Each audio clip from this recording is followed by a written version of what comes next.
Hey everybody, Dr. Rick Wallace here. Actually on a little road trip.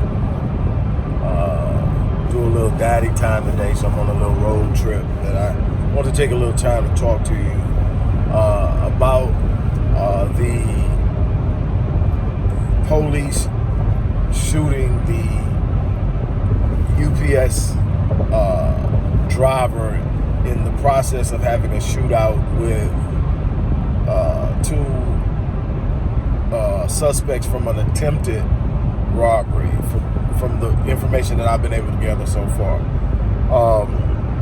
And I want to talk about it, not so much from the perspective of what happened that day. You know, my prayers, my love and light go out to the young man who lost his life, to his family who's now going to have to adjust to life without them. I understand he was a father, so that's huge.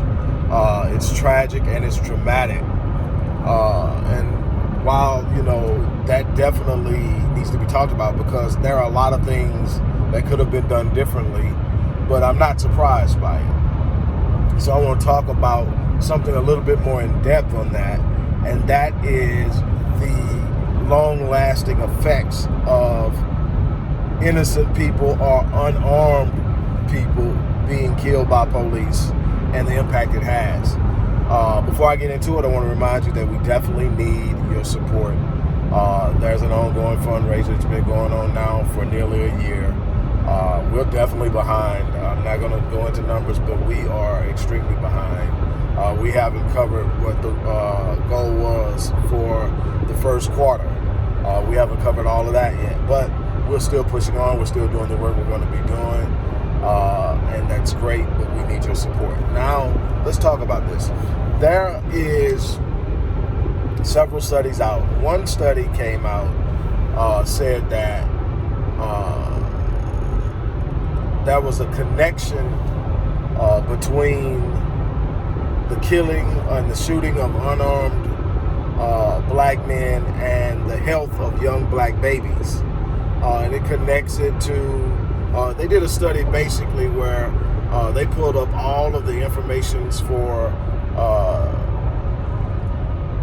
shootings, police shootings in a particular area, and they isolated out those that were shootings of unarmed assailants, and then they located the geographics. And what they found is, if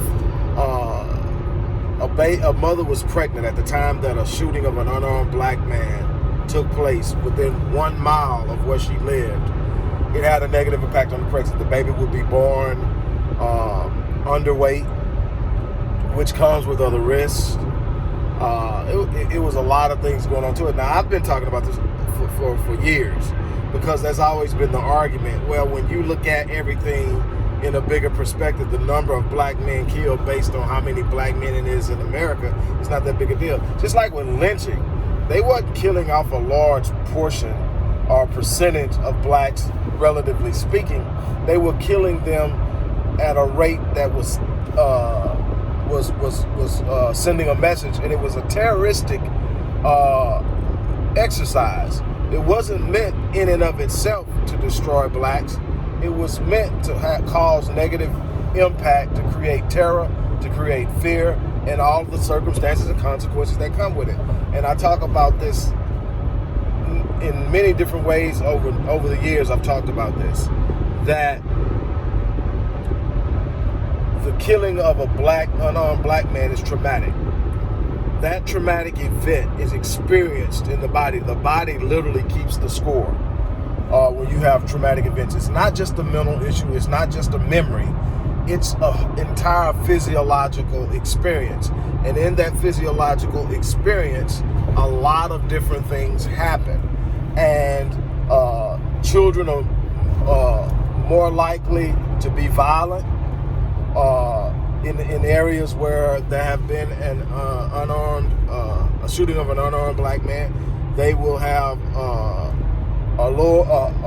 higher risk of performing poorly in school, a higher risk of dropout, a higher risk of incarceration, a higher risk of being easily traumatized, a high risk of being victims of violence. All of this comes in these different studies. We talked about them. We've got to be aware of what we're facing. And we've got to stop being the people who want to marginalize something.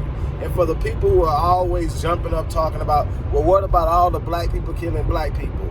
And I admit, 90% of all black homicides are committed by other black people, but 84% of all white homicides are committed by white people. Homicides are normally crimes of passion.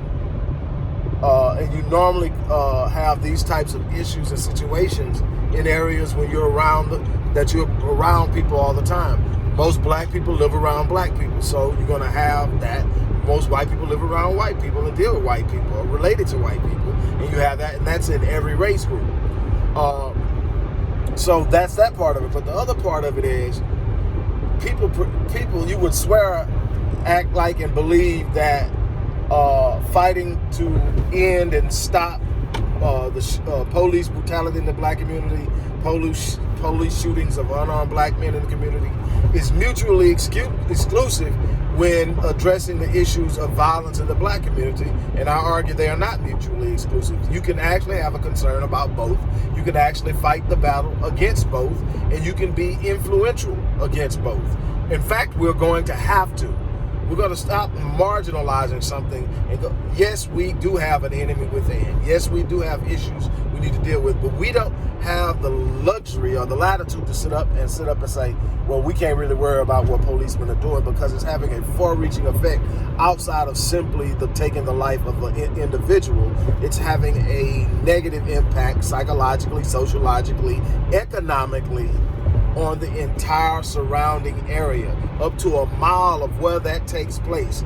And the people who know this person personally, is having a massive impact across the board. That's something that we're going to have to talk about in more in depth, and we're going to get to it.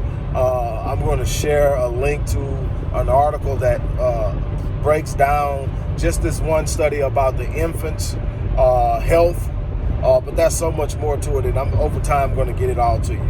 You guys have a great day.